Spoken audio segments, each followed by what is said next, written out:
Hello everybody, the Lawn Gnome is here. That's okay. Yeah, that's even We better. got a good time for you.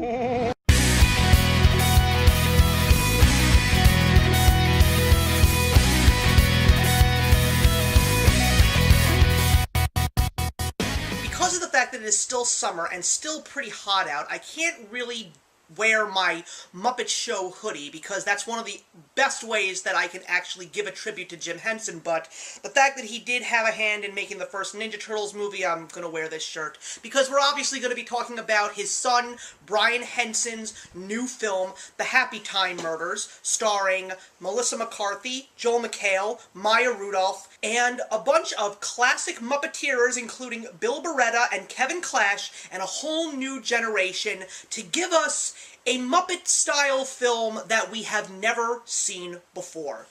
Now, when I heard that this movie was coming out, this ended up being one of my top 10 anticipated movies of 2018, just because of the fact that we were going to be getting a rated R film noir comedy with Muppets in it. So we were going to see Muppets curse, we were going to see Muppets drink, we were going to see Muppets smoke, and clearly when we saw the first trailer, we were going to see Muppets getting it on like a pair of stone test bunnies. So I was very excited after I saw that trailer. Even though I'm not the biggest fan of Melissa McCarthy, I had a feeling that even if this movie was going to get the worst reviews, and of course I wasn't surprised with how Rotten Tomatoes and other top critics gave this movie its rating, I still felt that with Brian Henson, the son of one of the most revolutionary filmmakers and entertainers in all of film and entertainment history, Jim Henson, I just felt deep inside that there was going to be something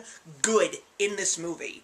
And I'm gonna say this, I really liked this movie. This movie is by no means the best movie that I've seen this year, but it is definitely something that I found funny, I found it entertaining, and I was blown away by the techniques and the technology that was used to give us a whole new generation of Muppeteering, and I am excited. So this, of course, is the story of a puppet cop named Phil Phillips, who has a dark past. Apparently something happened to him when he was the first puppet police officer, and his partner Edwards, who was someone who appreciated and respected him when they were on the force as a team together, something happened in his past that basically caused everything to go into a downward spiral. And it's not just him. His partner Edwards, played by Melissa McCarthy, also went into a crazy and awkward downward spiral. But the story revolves around this classic puppet show from the 1980s, and someone is killing off the former cast members.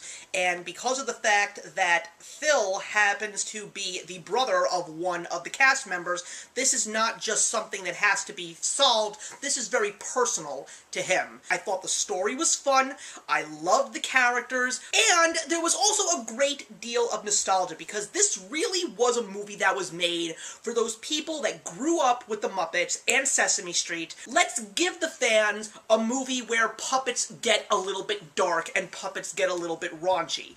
It was definitely something that I think pushes the bar in terms of creativity in filmmaking these days. It was great to see a new Muppet-style movie that was definitely very different from the ones that have recently come out, and I love the fact that it was definitely geared towards adults because there was some really great humor in this movie. There were some hysterical nods to Sesame Street and The Muppet Show in there. There was also some great wordplay, and also there's a very positive message that is actually shown in this movie, because there's a lot of movies that are talking about things like racism and equality and police brutality.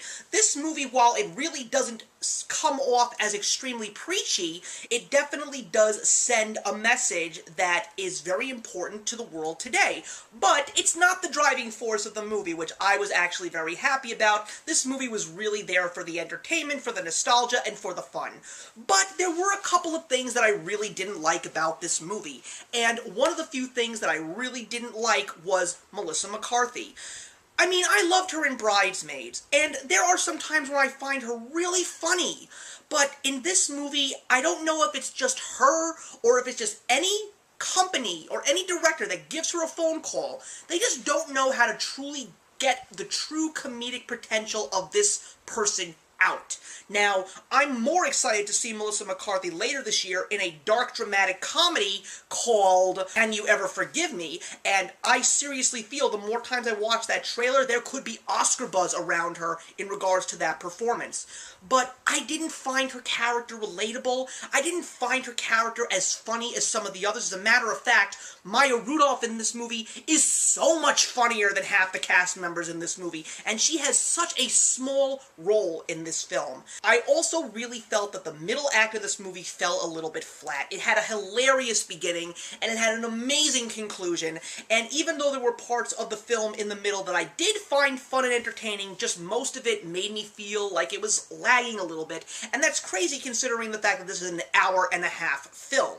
But I still felt all around that this was a very entertaining film. I really had a good time with it, and if you are a Jim Henson nut like me, you're definitely going to find some true value in this movie. And stay while the credits are rolling, because you're going to actually see how they made this movie possible, because I was blown away by the effects that they had in this film to make these puppets a true, believable part of this movie. Is this a movie that I want to see again? Yes, as a matter of fact, I do. And this is one of those movies that I am just so glad that came out, and I'm also absolutely thrilled that I didn't walk out of this movie like how I felt when I saw Sausage Party.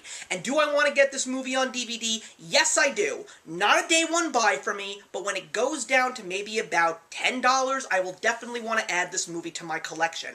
I just find it funny that I don't even have any of the Muppet movies. I do have the first 3 seasons of The Muppet Show, but I don't have any of the Muppet movies on DVD, and I have no idea why. The Happytime Murders will probably end up being in my collection before those. But go see this movie if you want to have a good time. I really did enjoy the film, and I'm going to be giving the Happytime Murders a 3 stars out of 4. So thank you very much for watching, everybody. Please leave your comments in the box below, and let's discuss the Happytime Murders. And I will see you in the next one.